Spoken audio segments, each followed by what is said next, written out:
qu'un budget avec il faut aller plus loin. une Je pense que suspension de la réforme des retraites. le vrai débugage de la situation, c'est la démission du président de la République, qui serait tout à fait logique. J'entendais une émission, une célèbre émission Ecorama l'autre jour, où il y avait un intervenant qui disait que ce serait une crise. Alors là, je suis tombé des nues. Le fondateur de la Ve République, qui s'appelait Charles de Gaulle, que je sache, et qui avait une autorité, une crédibilité, un aura quand même sensiblement supérieur à ceux qui nous gouvernent depuis une quarantaine d'années. Mais il a démissionné. Est-ce qu'il y a eu une crise institutionnelle, cher David? C'était en avril 69. Pas du tout. Il est parti à la suite d'un échec sur son référendum. C'est un homme d'autorité, mais qui, en 11 ans, a réalisé 5 référendums, a gagné 3 élections législatives et a gagné une élection présidentielle au suffrage universel direct en 65.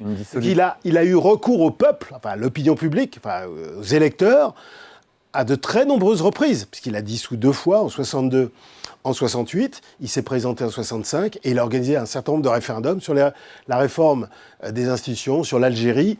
Ça ne serait pas un épouvantail pour les marchés financiers? Mais pas du tout. Surprise du président. Mais ça, on fait peur aux gens, mais c'est archi faux. Ce serait un moyen de revenir au peuple, parce que finalement, au peuple, entendons bien, c'est-à-dire à l'opinion publique, aux électeurs français, et c'est une manière tout à fait démocratique. Il me semble quand même que l'actuel président a quand même une responsabilité dans la situation.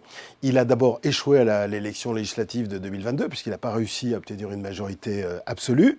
Et puis il a échoué avec cette décision totalement insensée, une décision les plus stupides que je n'ai jamais vue dans aucune démocratie occidentale depuis le temps que je suis ça, c'est-à-dire depuis quasiment 50 ans.